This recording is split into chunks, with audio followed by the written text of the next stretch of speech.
Hello my dear students. आज हम पढ़ रहे हैं क्लास 12 के फिजिक्स के टारगेट बुक का ऑब्जेक्टिव। क्लास 12 के फिजिक्स के टारगेट बुक का ऑब्जेक्टिव हमारा लेसन चल रहा है तीसरा। हम तीसरा के 5वां वीडियो आज पढ़ रहे हैं, क्योंकि हम लोग वीडियो 1, वीडियो 2, वीडियो 3, वीडियो 4 में 20-20 क्वेश्चन 80 तक क्वेश्चन पढ़ चुके हैं। आज हम पढ़ने जा रहे हैं 5वां क्वेश्चन, यानी 5वां वीडियो जिसमें आपका 81 नंबर से क्वेश्चन है 103 तक आप आज जानेंगे। आइए देखते हैं और जानते हैं। कह रहा है कि संयोजी ऊर्जा बैंड तथा चालन बैंड के बीच के अंतराल को कहते हैं। देखिए यह हमारा मान लिया जाए कि यह हमारा चालन ऊर्जा बैंड है और यह हमारा संयोजी ऊर्जा बैंड है। यह दो ठो बैंड है। थ्योरी में आपको समझ में आएगा, मॉडर्न में जाएंगे तो यह चालन और यहाँ पे दे दिया गया है। हम आपको मॉडर्न में पढ़ाएंगे कि यह एक चालन ऊर्जा बैंड है और यह एक संयोजी ऊर्जा बैंड है। दोनों के बीच के जो चीज है इसको गैप कहते हैं, बैंड गैप के नाम से जानते हैं, इसे बैंड गैप बोलते हैं। तो this is a right answer. Band gap इसको हम कहते हैं, बैंड गैप के नाम से जानते हैं और इस प्रकार से यह होता है। तो इस इमेज को अपने माइंड में रखें, आपको वह आ जाएगा। आगे की चीज को समझते हैं। दूसरा क्वेश्चन यहाँ पे, क्वेश्चन नंबर 2 यहाँ पे बता रहा है कि चालक पदार्थ में संयोजक बैंड तथा चालन बैंड के बीच। तो देखिए संयोजन बैंड और चालन बैंड वह हमारा, यानी कहने का मतलब संयोजन बैंड और चालन बैंड के बीच जो कोई गैप नहीं होता। जैसे कि अगर यहाँ पे यह हमारा संयोजी बैंड या यह एक प्रकार का चालन बैंड है और यह संयोजी बैंड है, तो संयोजी बैंड अगर ऐसे मिल जाता है एक दूसरे में तब जाके चालन बनता है। तो यह एक दूसरे को यानी मिल जाता है, इस प्रकार से हम मिला देंगे इनको। यह हमारा मान लीजिए संयोजी बैंड है और यह हम मान लीजिए कि चालन बैंड है। तो यह एक दूसरे के बीच में बताइए कोई गैप है, नहीं है। इस प्रकार से कोई गैप नहीं होता है तो हम बोलेंगे कोई रिक्त स्थान नहीं होता है, यानी गैपिंग नहीं होता है। इसका अर्थ हुआ कि कोई रिक्त स्थान इसमें नहीं होता है। ठीक है, आगे की चीजों को हम समझते हैं कि आगे की चीज क्या है हमारा। यहाँ पे कह रहा है कि 1 वोल्ट बराबर होता है। देखिए वोल्ट किसका SI मात्रक है? वोल्ट विभवांतर या विभव का SI मात्रक है। तो V बराबर क्या होता है? यानी V बराबर W बटा में Q होता है। W माने कार्य और Q माने आवेश।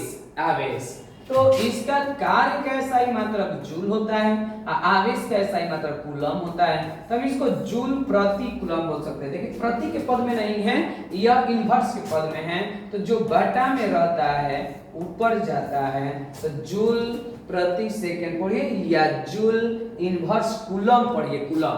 तो this is right answer, joule inverse coulomb. यह हमारा बी नंबर हो जाएगा।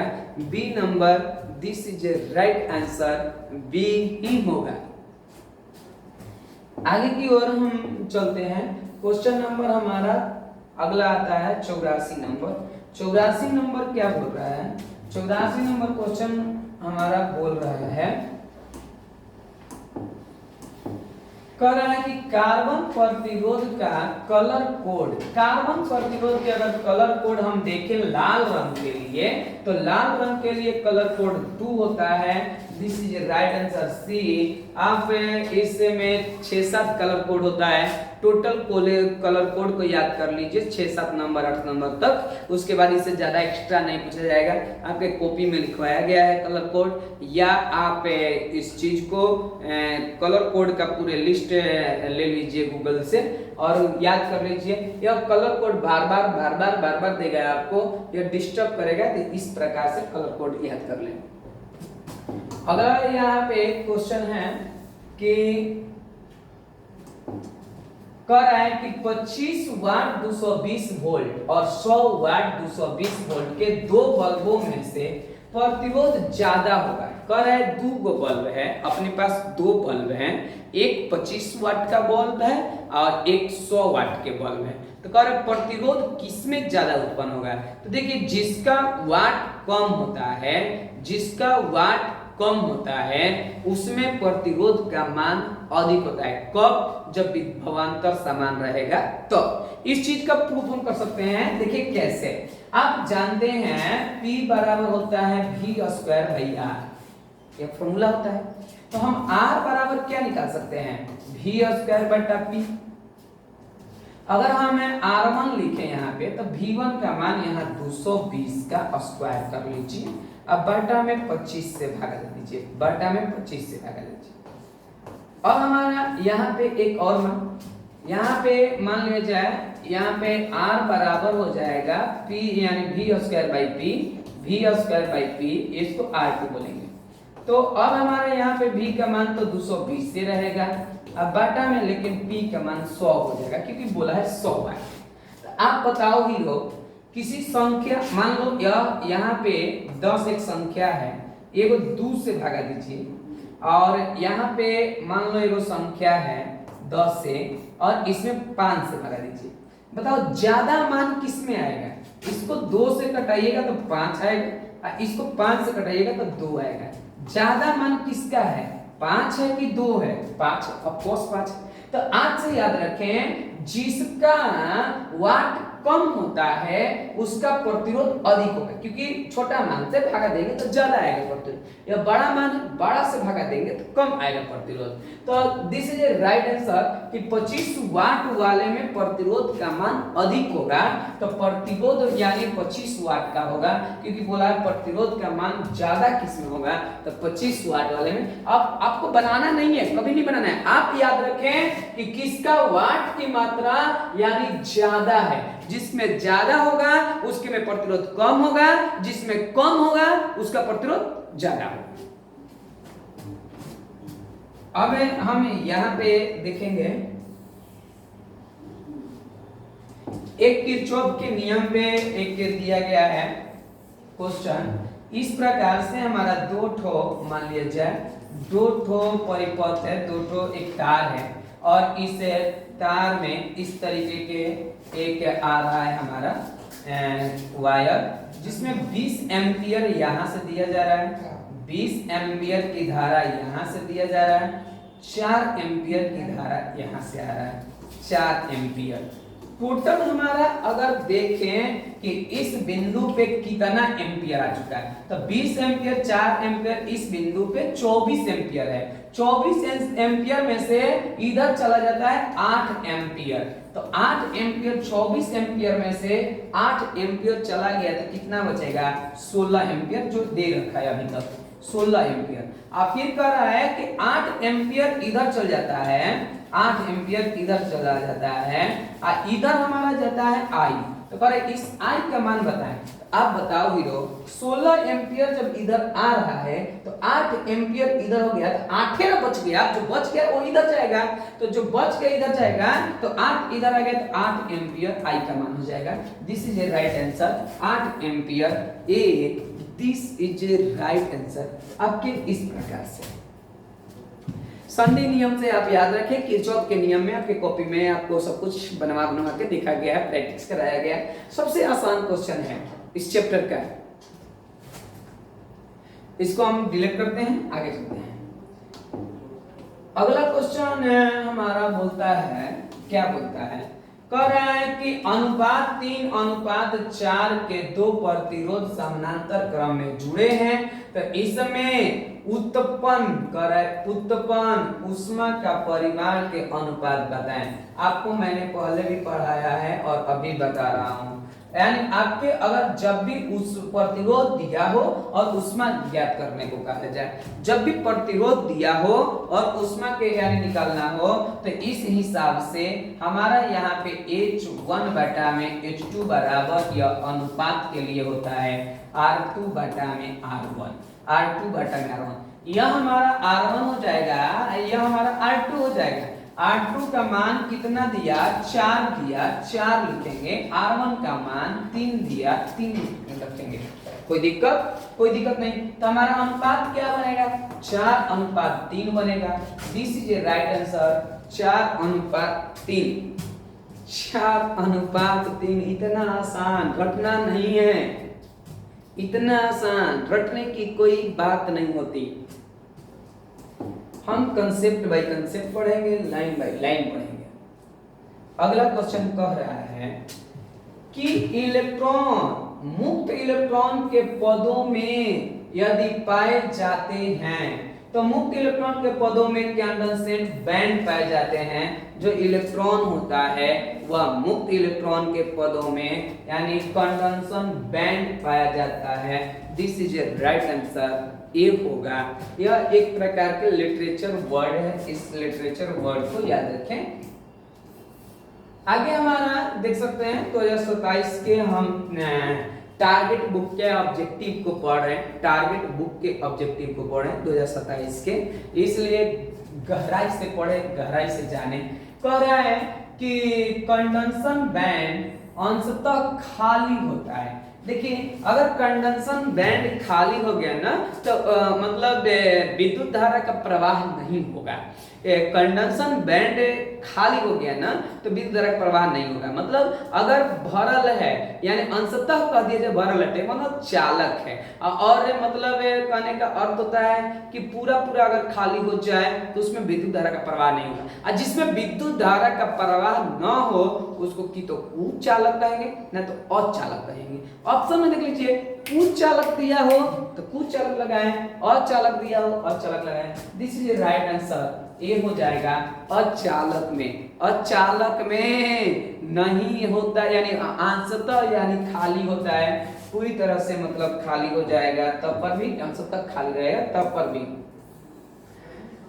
आगे की क्वेश्चन हमारा बोल रहा है कि विभव मापी के तार में लंबाई यानी लंबाई बढ़ा देने पर संतुलन बिंदु क्या होता है। तो अधिक लंबाई पर संतुलन बिंदु मिलता है।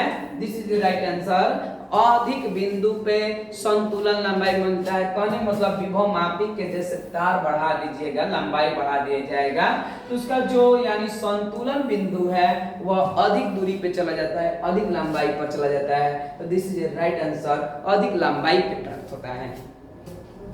अगला हमारा क्वेश्चन क्या बोल रहा है, अगला क्वेश्चन बोल रहा है कि बाएं अर्धचालक में विद्युत चालन संभव है। विद्युत चालन क्या संभव है, तो देखिए यानी उच्च ताप पर अर्धचालक जो होता है यह उच्च ताप पर यानी उसमें चालकता संभव होता है, टेम्परेचर दिया जाता है। तो यहाँ पे उच्च ताप के लिए नहीं, किसी भी ताप पर अर्धचालक अगर है, अर्धचालक यहाँ ध्यान रखेंगे, किसी भी चालक पे यानी ताप इसका समान है, ताप क्रम में होता है।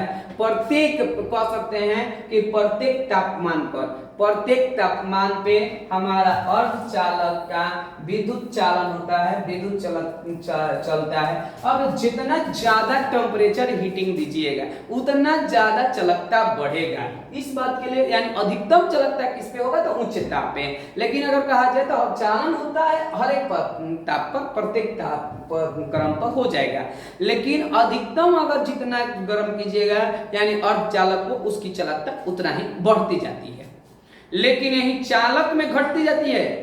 चालक कहेगा तो मानिए जैसे प्रतिरोध बढ़ेगा तो टेम्परेचर बढ़ेगा, और टेम्परेचर बढ़ेगा तो उस समय हमारा क्या घटने लगता है, उस समय टेम्परेचर यानी बढ़ाने पर चालक में, लेकिन और चालक में चालकता यानी टेम्परेचर बढ़ाने पर चालकता बढ़ता है। पिछला ऐसा क्वेश्चन आया था, हम लोग उस पर बात भी किए थे। यहाँ पे फिर से देखेंगे, कह रहा है कि सेल का विद्युत वाहक बल मापा जाता है। सेल का विद्युत वाहक बल मापा जाता है तो काम में मापा जाता है तो विभव मापी के द्वारा मापा जाता है। सेल का विद्युत वाहक बल जो होता है विभव मापी के द्वारा मापा जाता है, विभव मापी से मापा जाता है। देखिए आगे चल के एक दो दिन में आपका साउंड ठीक हो जाएगा। साउंड मतलब कोई कह रहा है कि साउंड का बड़ा प्रॉब्लम है, तो गूंज रहा है शायद आवाज करके, तो वह 1-2 दिन में आपका ठीक हो जाएगा, वो कॉमन प्रॉब्लम है। यहाँ पे देखिए ध्यान से, कह रहा है शुद्ध जर्मेनियम प्राप्त है। इस क्वेश्चन का आंसर गलत है, ईडियम दिया हुआ है आपके बुक में, यह ईडियम नहीं होगा।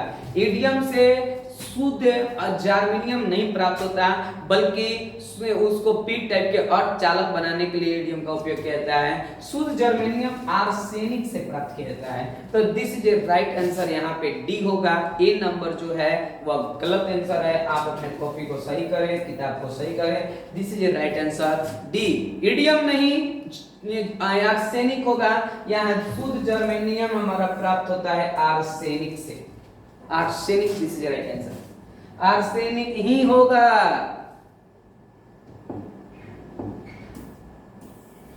अगला नंबर क्वेश्चन कर रहा है हीरो, क्या कह रहा है कि ट्रांजिस्टर पैरामीटर अल्फा तथा बीटा के बीच का सही मान संबंध है। देखिए अल्फा ट्रांजिस्टर के लिए अगर हम देखें तो बीटा बराबर अल्फा बटा 1/1 बटा में 1 माइनस अल्फा होता है। This is a right answer, यहाँ पे बी दिया हुआ है। यहाँ पे बी जो क्वेश्चन होगा, बी जो ऑप्शन होगा वो option this is a right answer है, यह आपके लिए। हमारा आगे की क्वेश्चन को देखते हैं, आगे के क्वेश्चन को देख करके आगे को चलते हैं। कहने का मतलब है इस क्वेश्चन में कि हीट स्टोन ब्रिज से मापा जाता है, हीट स्टोन ब्रिज से उच्च प्रतिरोध भी मापा जाता है, निम्न प्रतिरोध भी मापा जाता है। तो this is a right answer, यहाँ पे सी होगा, उच्च में यानी प्रतिरोध भी मापा जाता है। हीट स्टोन ब्रिज जो है, हीट स्टोन सेतु भी कहते हैं इसको। हीट स्टोन सेतु जो होता है वह प्रतिरोध को मापने के लिए होता है, पीछे हम पढ़े थे। लेकिन कैसन प्रतिरोध, तो उच्च प्रतिरोध भी माप सकते हैं और निम्न प्रतिरोध भी माप सकते हैं।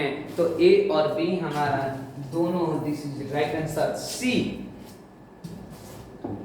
अगला हमारा क्वेश्चन कह रहा है, क्वेश्चन नंबर 96 कह रहा है निम्न में कौन सही है। देखिए अभी हम पढ़ा के आपको वाट, और वाट मतलब W होता है, और वाट बराबर होता है W/Q। वाट माने V माने वोल्ट होता है, और वोल्ट के लिए जूल बटा में से इसके लिए वाट बोला है। 1 मिनट, वाट कह रहा है कि वाट बराबर क्या होता है, तो वाट कहने का मतलब शक्ति का एसआई मात्रक वाट होता है। शक्ति का एसआई मात्रक क्या होता है, वाट। तो P बराबर हो जाएगा शक्ति बराबर W/T। P बराबर हो जाएगा W/T। तो W को हम जूल बोलेंगे और T मतलब सेकेंड, और सेकेंड को S बोलेंगे। तो जूल प्रति सेकेंड हम बोलेंगे, इसी को जूल इनवर्स सेकेंड बोल सकते हैं। This is a right answer, ये ए नंबर हमारा this is a right answer होगा, क्योंकि हम लोग P बराबर W/T बोलते हैं, इसको जूल बाई सेकेंड बोलेंगे, और जूल बाई सेकेंड मतलब जूल सेकेंड इनवर्स हो सकते हैं। This is a right answer. आगे हम क्वेश्चन को लेकर के चलते हैं। कह रहे हैं यहाँ पे ना, क्या कह रहा है, कह रहे निम्नलिखित में गतिशीलता को यानी गतिशीलता के लिए कौन सही है। तो गतिशीलता के लिए कौन सही है, तो इसके लिए आप याद रखें म्यू बराबर होता है E बटा में VD। गतिशीलता को लिए याद रखें म्यू बराबर होता है E बटा में VD। This is a right answer, B हो जाएगा यहाँ पे, तो B this is a right answer. अगला हमारा क्वेश्चन कर रहा है यहाँ पे, अगला हमारा क्वेश्चन कर रहा है कि किसी परिपथ का वह गुण जो विद्युत ऊर्जा को उष्मा में बदल देता है वह कहा जाता है।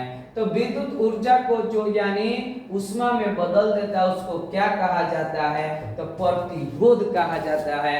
This is a right answer, D प्रतिरोध कहा जाता है। प्रतिरोध क्या करता है, प्रतिरोध कहने का अर्थ होता है कि जैसे आप जा रहे हो रास्ता में, कोई आपका मूड यानी बिगाड़ दे, चाहे रास्ता को रोक दे, चाहे जाने से रोक दे आपको, तब आपका दिमाग क्या हो जाएगा, टेंशनिया जाएगा, खोपड़िया घूम जाएगा, मन करेगा कि गरम हो जाएगा कि देख दिमाग गरम मत कर, हम जाता नहीं कहते हैं ना, मतलब एक तरह का रुकावट है। तो सही विद्युत धारा को जो रोकने रोकता है ओकरा के प्रतिरोध कहते हैं, विद्युत धारा को जो रोकता है ओकरा के प्रतिरोध कहते हैं। आज अब जैसे हमनी के दिमाग गरमा जाता है वैसे ही प्रतिरोध जब यानी उत्पन्न करता है तो तारवा गरमा जाता है, जैसे तारवा में जाता है तो तारवा गरमा जाता है। तो यानी वही कह रहा है कि परिपथ का वह गुण जो विद्युत ऊर्जा को उष्मीय ऊर्जा में बदल दे यानी गर्म कर दे, क्या कहलाएगा? प्रतिरोध कहलाएगा। दिस इज राइट आंसर, प्रतिरोध कहलाएगा। अगला कह रहा है किरचॉफ का विद्युत परिपथ संबंधित प्रथम नियम आधारित होता है। देखिए प्रथम नियम आवेश संरक्षण संबंधित होता है। आवेश का ना तो नाश होता है और न ही निर्माण होता है, बल्कि आवेशों को एक रूप से दूसरे रूप में एक स्थान से दूसरे स्थान पर स्थानांतरित किया जाता है। उसी प्रकार से किरचॉफ के प्रथम नियम संधि पे आने वाले और संधि से दूर जाने वाले बीजीय योग बराबर होते हैं। मतलब इसमें आवेश का न तो नाश होता है और न ही निर्माण होता है। तो this is a right answer, आवेश संरक्षण सिद्धांत पर आधारित होता है। अगला हमारा बात कहा जा रहा है, अगला बात क्या है यहाँ पे कह रहा है किरचॉफ का पास नियम को द्वितीय नियम कहते हैं, यानी किससे संरक्षण के सिद्धांत कर देता है? तो ऊर्जा संरक्षण सिद्धांत पे देता है। यानी पास नियम जो होता है, पास नियम को हम यानी बंद परिपथीय नियम भी कहते हैं या किरचॉफ के द्वितीय नियम भी कहते हैं। तो किरचॉफ के द्वितीय नियम का है तब, बंद परिपथीय नियम का है तब, या पास नियम का है तब। एक ही बात ऊर्जा संरक्षण सिद्धांत पे कार्य करता है, यह ऊर्जा संरक्षण सिद्धांत को बोलता है। This is right answer C. आप अपने भेजा में यानी बैठा लें कि इस प्रकार से क्वेश्चन आए तो इस तरीके के लगाएं। कर प्रत्यावर्ती विभव यानी लगाने पर एक दृष्ट धारा उत्पन्न करने वाले संयंत्र को क्या कहते हैं? देखिए दृष्ट कार्य कर प्रत्यावर्ती विभव लगाने पर एक दृष्ट धारा उत्पन्न करने वाले, यानी जो प्रत्यावर्ती धारा को दृष्ट धारा में बदलता है ओकरा को क्या कहेंगे? तो ओकरा को दृष्टकारी कहेंगे। उसे दृष्टकारी के नाम से जाना जाता है। यहाँ पे हमारा कह रहा है कि निम्नलिखित में धारा घनत्व के लिए कौन सही है? धारा घनत्व के लिए कौन सही है? तो J बराबर I/A होता है। धारा घनत्व बराबर, धारा घनत्व को हम J से सूचित करते हैं और J बराबर होता है I/A। तो देखेंगे I/A कहाँ है? तो 2 नंबर पे है। This is right answer B। धारा घनत्व बराबर होता है I/A, विद्युत धारा बाटा में क्षेत्रफल। अगला हमारा क्वेश्चन, लास्ट क्वेश्चन, अब क्वेश्चन नहीं है इस चैप्टर में। तीसरा नंबर क्वेश्चन कर रहा है कि दो सेलों के यानी जिसका विद्युत वाहक बल E1 और E2 तथा आंतरिक प्रतिरोध R1 और R2 है तो समानांतर क्रम में जोड़ा गया इनके संयोजन का तुल्य विद्युत वाहक बल। हम इसको बनाएंगे तो बहुत लंबा जाएगा, ऐसा आपकी कॉपी में बना करके दिखाया गया है कि यानी तुल्य विद्युत वाहक बल के लिए यानी दिखाया गया है कि E अगर हो तो R2 प्लस E2 हो तो R1 हो जाता है और बाटा में R1 प्लस R2 हो जाता है। This is a right answer B यहाँ पे हो जाएगा। This is a right answer B हो जाएगा। विद्युत वाहक बल का मान यही होता है, विद्युत वाहक बल। इसी को हम ई इक्विवेलेंट बोलते हैं। ई इक्विवेलेंट के नाम से आपके कॉपी में सत्यापित किया गया है। ऐसे आपको आंतरिक और बाह्य भी करके किया गया होगा, तो अब कैपिटल आर और स्मॉल आर लिखा गया होगा, तो उससे न घबराएं। यहाँ R1 R2 है, वहाँ capital R capital small R है। तो आज के लिए इतना ही। हम फिर से यानी मिलते हैं अगले एपिसोड में। अगर आप हमारा वीडियो पसंद आता है तो इसको सब्सक्राइब करते चले और लाइक कर दीजिए, इससे उत्साह जगता है थोड़ा सा। अगर आपको किसी प्रकार की कोई दिक्कत होता है तो कमेंट में आप बताएं। आप साउंड से लेकर के या किसी प्रकार के प्रॉब्लम है तो उसको आप कमेंट करें, उसको दूर किया जाएगा हमारे सिस्टम के द्वारा। आज के लिए इतना ही। हम फिर मिलते हैं अगले एपिसोड में।